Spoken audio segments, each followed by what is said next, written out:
Extreme writing. Day 4. I think, we were just talking before we started filming here, has this week been difficult?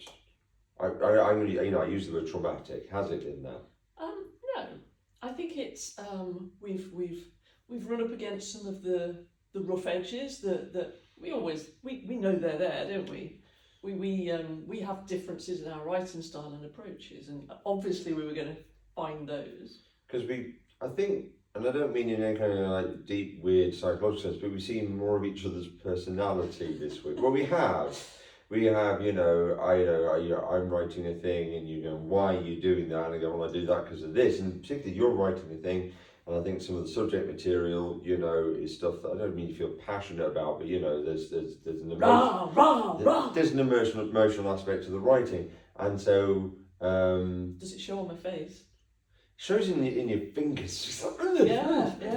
And you go, how long's it been? I go, yeah, you've been doing that for 50 minutes now. And it's kind of like, So I suppose because when people are writing, to a degree, I don't know if this is true, we are in many ways sort of like acting the story out in our heads, or occasionally out loud. I kind of do, I do the gestures and that. So I think we've got to see each other's emotions this week whilst we've been writing. It's like been a peek inside the secret cabinet of. Wow! Yes. It's been interesting. Yeah. I don't feel traumatized. I feel quite excited about the stuff we've been doing. I don't mean traumatized in a wholly negative way, but like how a long walk. I mean, just a long walk. A long walk could be trauma. You've exercised something and you're going, oh, that, So there are after effects. After effects. There we go. So that's happened. So day 4, we're going to crack on with the final bits for this week. Yes, referencing the board, perhaps. Right. So we're partway through our writing. This is day 4. And we've obviously all week while we've been here, we've had this board in front of us. And I wonder if you could talk us through it.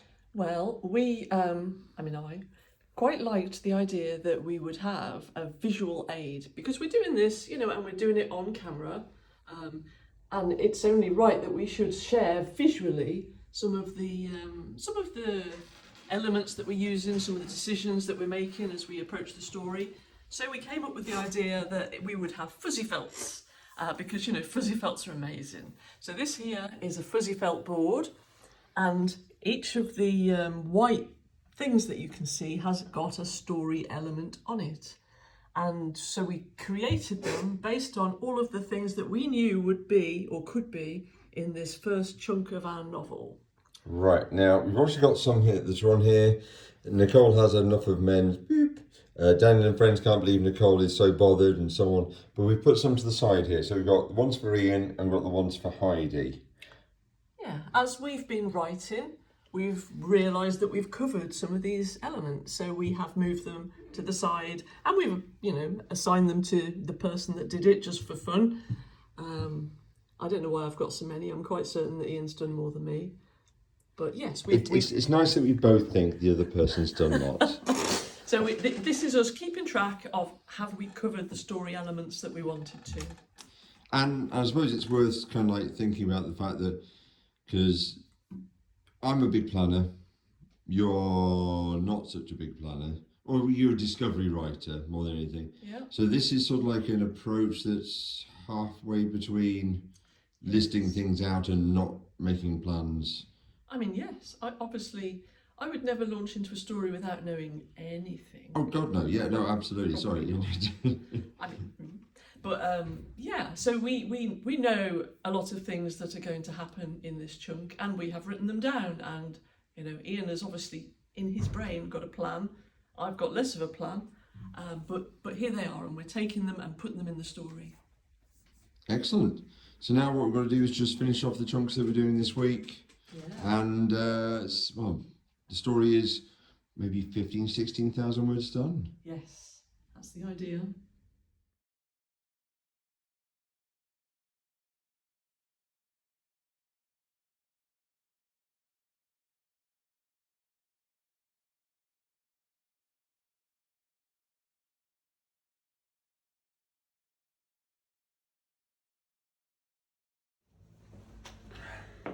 have finished.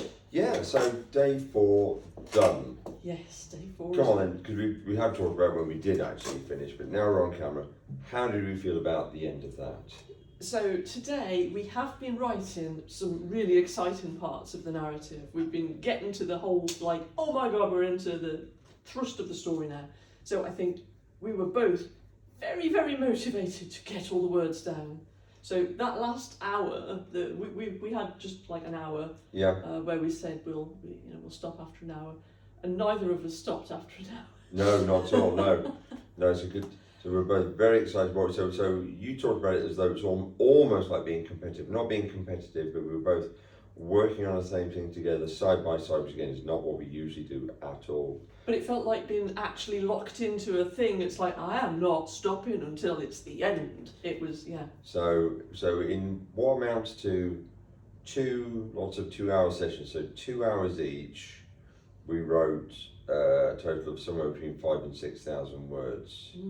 So it's around about somewhere between 2,000 and 3,000 words an hour. It's a good word count now. So that's pretty darn fast. For us, there are other writers out there. Yes. But okay, in terms of the whole extreme writing process, we decided to do this week. For what reasons? So we wanted to find the correct voice and make sure we were both sufficiently immersed in that character's voice that we can then know full well we can both go ahead and write bits of it. And I don't know about you. Yeah. I feel very confident that we're there. Absolutely. I mean, you really succeeded on the logo. I was just discussing, because we've got some editing work to do now, but the whole piece from beginning to end, so starting on the first day and ending today, mess, jumble, and it's become clearer and purer and more exactly the thing we want as we've gone through. So if the goal was to find a voice, find a tone, and reach the style that we want, then I think we're both very happy right now. We've done that, yeah. Which means you've got to go back and redo some of that stuff. So as a way of exploring a new world and a new thing, extreme writing, been tiring though. It's been weirdly exhausting. Each day I've come away going, oh, my eyes hurt. Because I think it brings a weird intensity somehow. Because even when you're writing, I'm looking, Yeah. so we've been on our screens for, how many hours have we done each day? Not many on the first day, Not many. maybe about an hour each on the first Yeah. day, then maybe 2 hours each on the Yeah. second day, a little bit longer, so maybe Yeah. 2, 4, 6, 8, maybe 10 hours Yeah. total. Because as we've gone through the week, we've done less talking, more writing, that's for sure. Yeah. We did a lot of talking at the start. Yeah. But yeah, as we've moved through, it's less, there's some things we Yeah. want to change there, and more like, yes, more, go. There's been a progression there, definitely a progression. Yeah. Would we do this again? I think we're starting something brand new, like a new, so with our other writing, we write the Clovenhoof books, and we're going to do a Clovenhoof book at the beginning of next year. We wouldn't do it for that. No, because we know the Clovenhoof world. Yeah, we There's wouldn't nothing need there to. that we, But if we were trying to approach something completely new to us, the first book in a new series, yeah. I think I would do it again. Yeah, It has been tiring, genuinely tiring. Writers, don't often get tired by actual writing. I'm not half even. Oh, right? no, That's- it's- But 15,000 words in 10 hours, Mhm. that's all right, that is. That's pretty And approximately 10 to 12,000 of those are definitely the words we want. You've just got to sort out those moments at the beginning. So yeah, you'd agree? Yes, definitely I would. Yeah. Good stuff. Thanks for joining us for Extreme Writing. Yes.